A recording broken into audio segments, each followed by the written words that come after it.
Райымбек Матраимов өзі чет өлкөдө качып жүрөт. Анын Кыргызстандагы $80 миллион тете мүлкү арестке коюлду. Райымбек Матраимов бажыга 1997 жылы Катардагы инспектор болуп орношкондо эл катары эле жашаган. Матраимовду бажы кызматынын мурдагы башчысы убагында Акаевдин капчыгы аталган Муратбек Малабаев алып келген.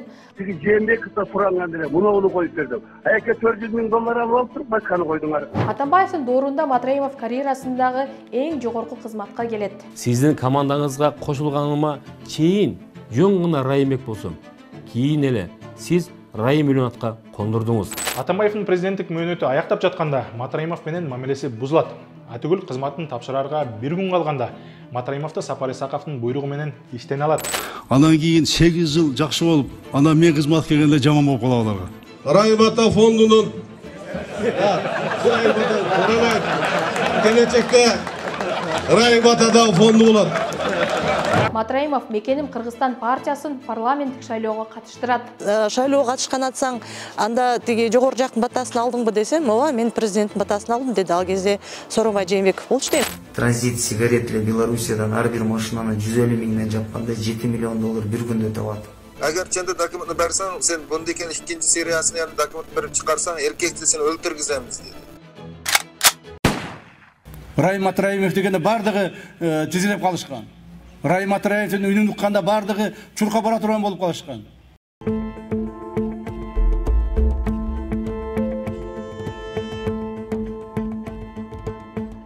Али Токтокунов баштаган иликтөөчү журналисттер жана бир нече редакция, алар Азаттык, Осерпи, Клоп, Райымбек Матраимовдун мүлкүн иликтегенден кийин Жек жолу менен Ибраимов көчөлөрүнүн кесилишинде Элдорадо соода борборундагы таап чыгышкан.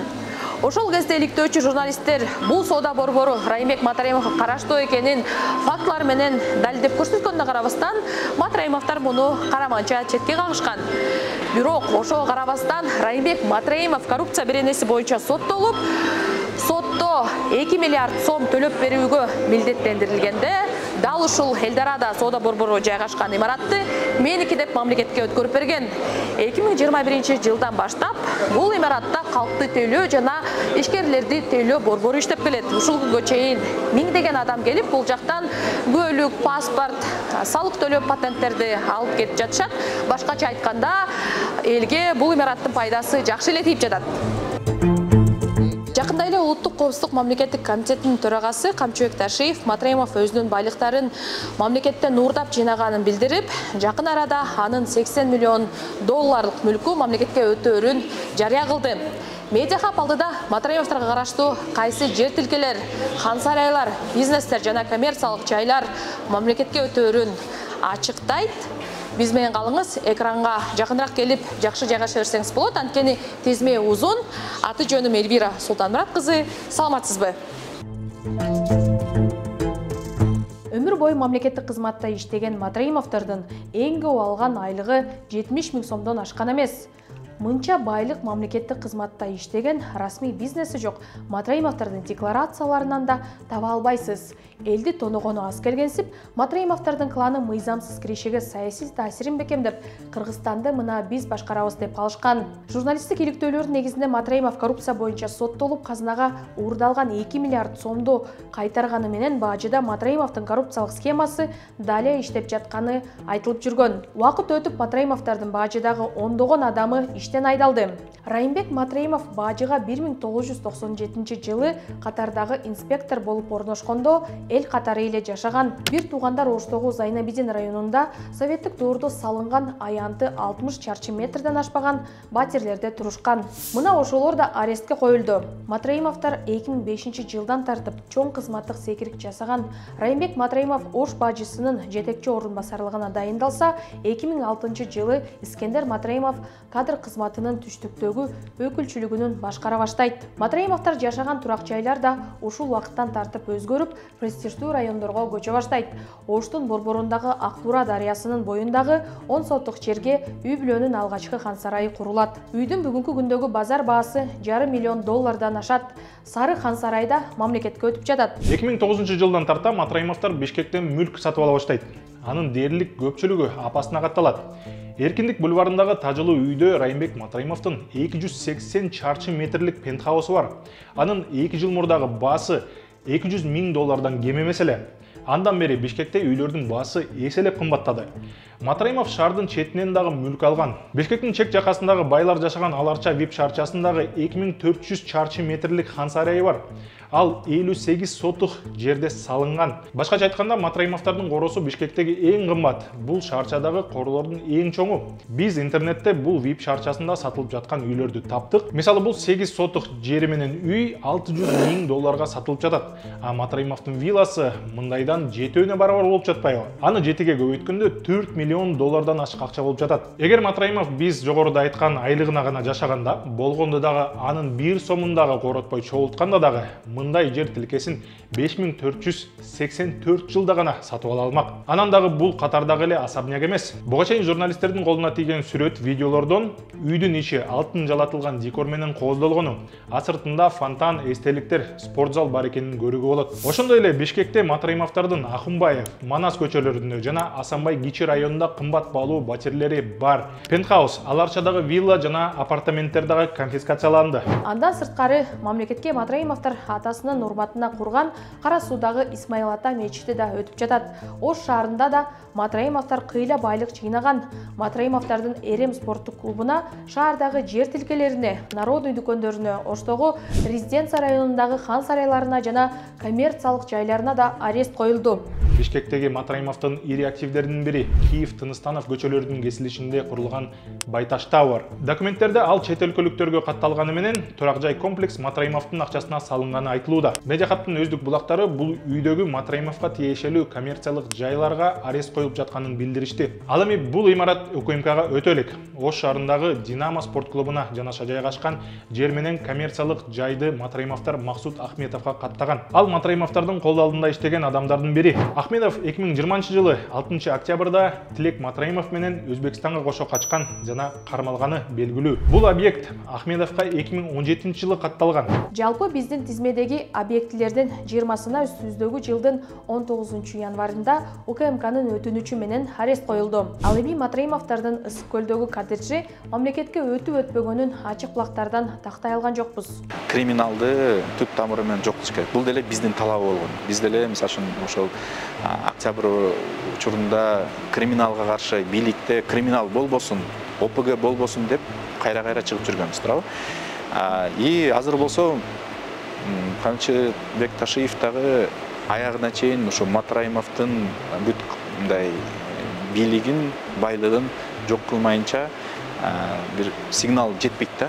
Шунун дагы аягына чейин чыгыш керек. Матраимов байлыгын чет өлкөдө да жашырууга аракет кылган. Буга чейин журналисттер Райымбек Матраимов Дубайда Аль-Фаттан аттуу элиталык турак жайда пентхаус сатып алганын далилдеген. Үй деңиздин жээгинде Джумейра пляжына жакын жайгашкан. Журналисттердин 2020 жылкы иликтөөсүнүн эсебинде анын баасы $1 миллион кем эмес турат. Андан бери баалар кыйла өскөн. Анан дагы Матраимов кытайлык өнөктөшү Хабибулла Абдыкадыр менен чогуу Дубайда курулушка инвестиция салышкан. 2020 жылы журналисттер Матраимовдун Дубайдагы $12,5 миллион мүлкүн табышкан.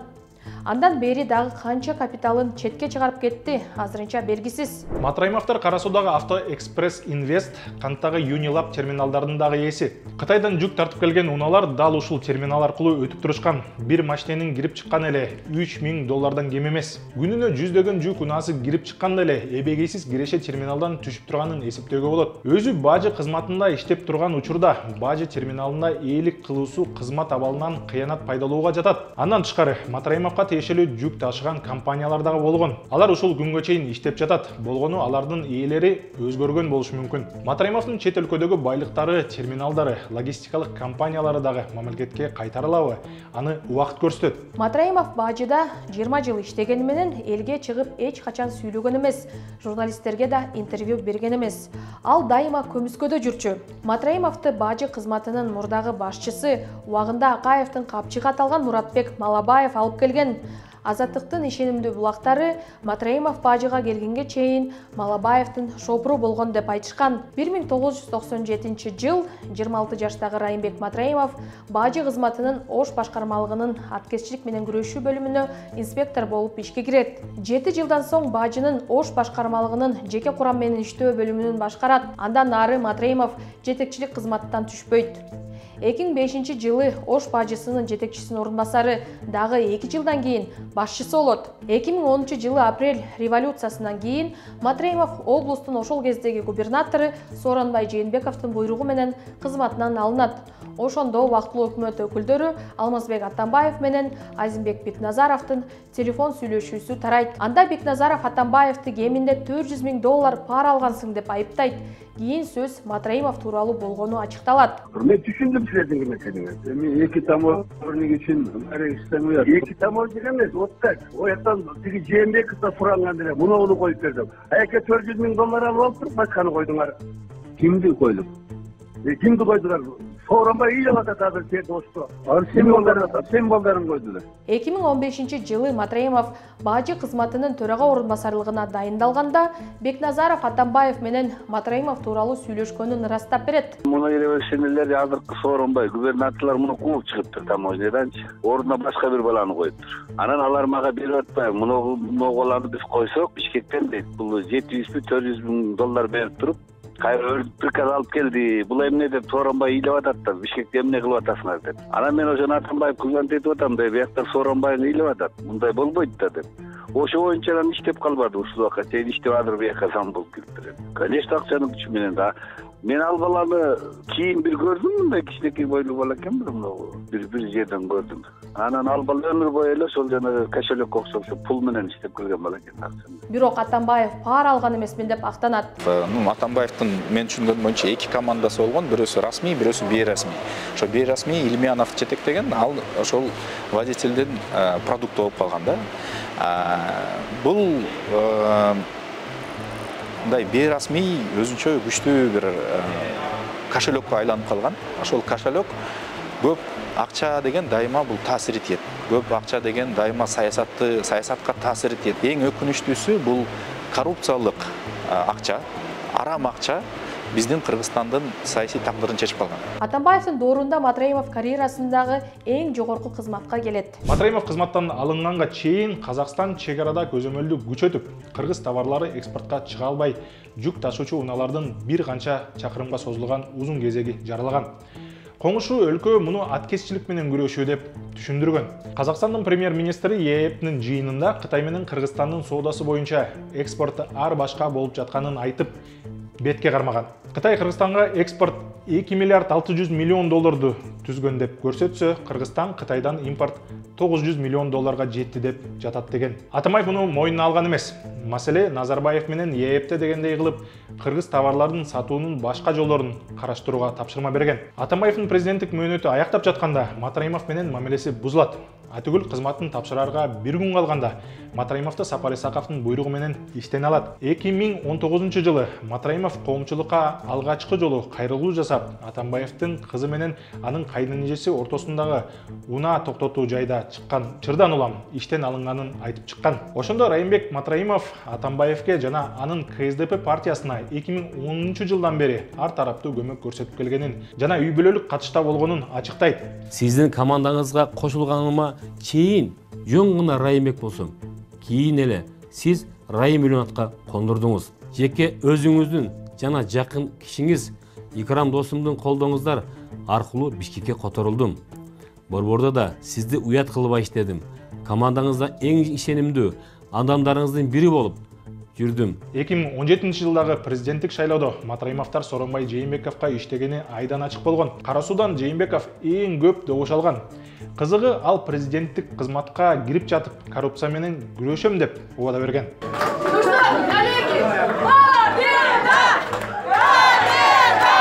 Eң чоң маселе бул коррупция маселеси. Коррупция маселеси буну айтып, буну токтотпосок, мына эң ишеничин азыр бизге уш кетирип атат. Айрыкча укук коргоо органдар арасында. Коррупция менен күрөшкөн органдар тазалаш керек, тазаланыш керек. Биринчи ошодон башташ керек баардыгыбыздан. An üçün mına birinci Коопсуздук кеңешинин жыйынын ушудан баштайбыз. Жээнбеков Райымды жоопко тартуу талабына факт бергиле деп күлгөн. Бир эле Райым Матраев эмес, Матраевдин үй-бүлөсү СБК партиясында чын дилеме иштеп берген. СБК партиясында 2011-жылы президент шайлоодо. Кийинки жергиликтүү шайлоодо Ош шаары болобу, Кара Суу болобу, шаар, райондор болобу.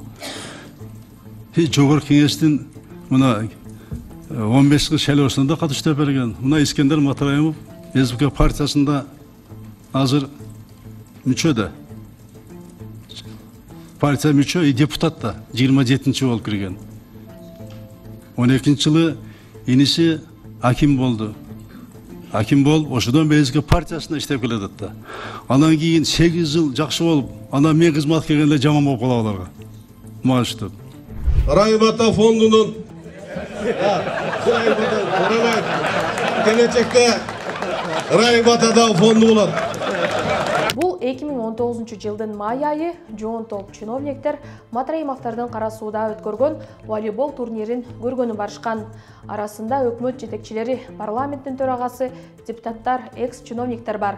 Өкмөт менен соттошуп, бажы коррупциялашып кеткен деген айып тагылып жатканда, Райымбек Матраимовду бийлик өкүлдөрү жандай олтурган сүрөт видеолор тарагандан кийин эл каттуу кыжырданат. Кийин Райымбек Матраимовдун сыйына катышкандар ар кайсы шылтоону айтып, актанууга аргасыз болушат. Мына ошол тойдон кыргыз саясатында Матраимовдордун таасири күч экени билинет. Кыргызстандан чыгарылган ошол 100 миллиондордун изи калган бул документтер кыргыз бийлигинин Матраимовдордун байлыгынын сырын ачат. 2019-жылдын май айынын аягында Азаттыкта Али Токтокуновдун Райымбек Матраимов тууралуу иликтөөсү чыгат. Анда 2011-2017 жылдар аралыгында Кыргызстандан бир нече банк аркылуу чет өлкөлөргө 700 миллион доллар чыгарылып кеткени аныкталат. Миллиондордун изи журналисттерди жеке ишкер кытайлык уйгур Айеркен Саймаитиге алып барат. Саймаити журналисттерге акча банк аркылуу гана эмес, накталай курьерлер аркылуу да чыгарылганын айтып, жүздөгөн документтерди берет. Ал документтердин изи Райымбек Матраимовго алып барат.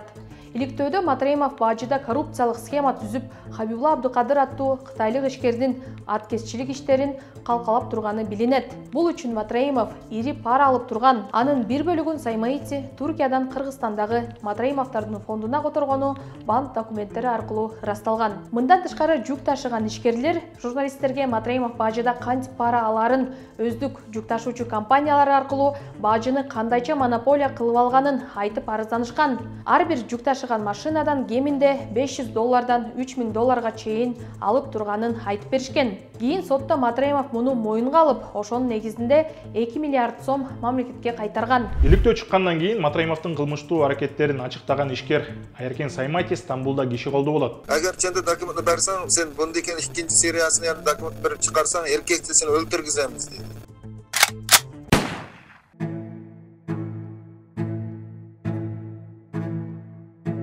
Анын өлүмүн иликтеген депутаттык комиссия түзүлгөнү менен Саймаитини өлтүрүүгө буйрутма бергендер аныкталган эмес.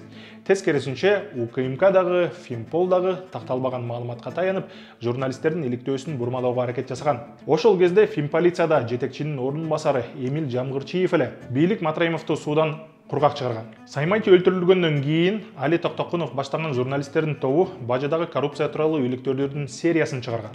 Бажыдагы миллиондор карактоо жана калкалоо, көмүскө акча ташкандардын кербени, Матраимовдун падышачылыгы аттуу бир канча иликтөө чыккан. Жылдары бою нак акча ташыгандардын түйүнү миллиондогон долларды Кыргызстандан чыгарып турган. Көмүскө акча агымдары коррупцияны күчөтүп, мамлекеттик казынага зыян келтирген. Мындан Матраимовдордун үй-бүлөсү болуп көрбөгөндөй байыган. Мамлекеттик кызматта иштеген Матраимовдордун расмий айлыгынын кошкондо дагы мындай байлыктын эсеби чыккан эмес. Журналисттер керек болсо Матраимовдордун Кыргызстандагы жана чет жактагы мүлкүн дагы тизмектеп беришкен. Жээнбековдун бийлиги иликтөөлөргө тиешелүү реакция кылбаганы элди көчөгө чыгарган.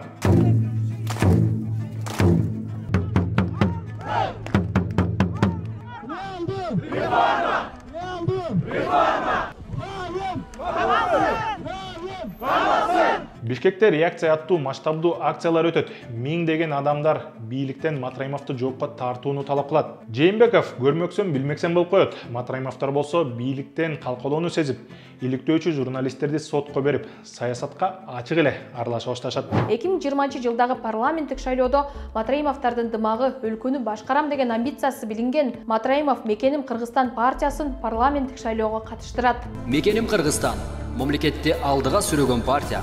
Бирок шайлоого чейин Матраимовдордун кол алдында иштеген Ош бажысынын мурдагы кызматкери Эмилбек Кимсанов Райымбек Матраимов Али Токтокуновду өлүүбү тирүүбү алып келесиңер деп буйрук бергенин ачыктаган. Моундай заданияларды берет мага. Мага окшогон Али Токтокуновдун бүгүнкү күндө адрестерин тауып, мага тауып келесиңер, Прагадан тирүү өлүкпү мага алып келесиңер деп ушундай буйруктарды берет. Али Токтокуновдун бүгүнкү күндөгү даныйлары Прагадан табасыңар деп. Кимсанов Матраимов бажыдагы аткезчиликтен күнүнө 7 миллион доллар таап турганын билдирген. Бир күндө 20-30 жок дегенде 20 көбүндө 50-60 машина транзит сигарет эле Белоруссиядан ар бир машинаны 150 миңден жапканда 7 миллион доллар бир күндө табат. Мен эмне өзүм айтам, достукта иштеп жүргөндө айына 500 миң долларга чейин алып келет элем айткан адамдарына.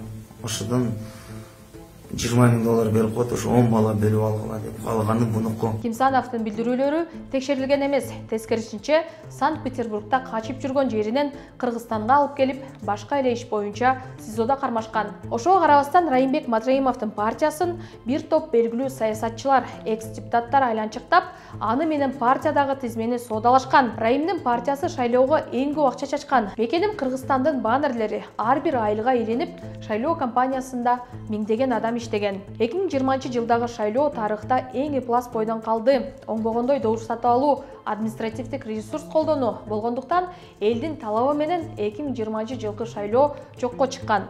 Ага уда октябрь окуялары болуп, бийлик алмашкан. 2019 жылы таанышып калдык. Мен ал кезде республика сайтында бир немен алып барчу элем подкастты.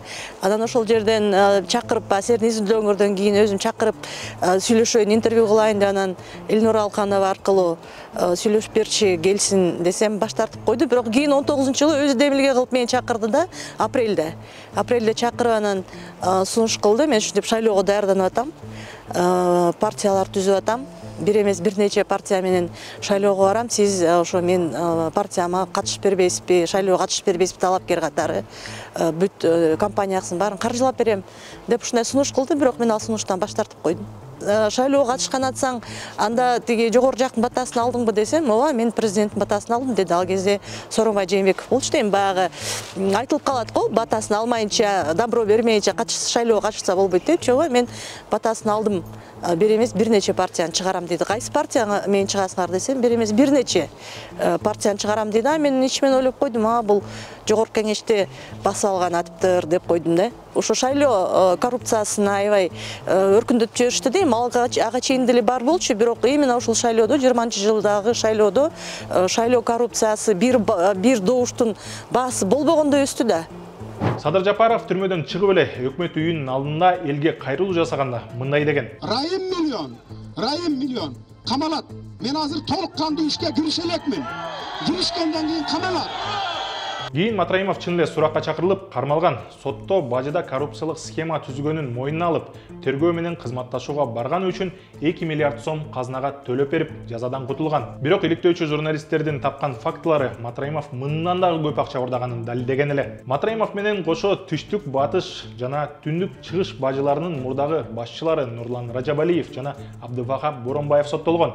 Бири 8, бири 12 миллион сом төлөп боштондукка чыккан. Матраимовду бийликтин алмашуу дагы токтоткон эмес. Ал 2021 жылдагы кайра шайлоодо адамдарын жогорку кеңешке партия менен эмес эле бир мандаттуу округтан дагы алып келген. Жада калса, бажыда коррупция кылганын мойнундаган Ражабалиев менен Боронбаев дагы мандат алышкан. Оор берене менен соттолгон адамдар кантип талапкер болгону ал өзүнчө маселе.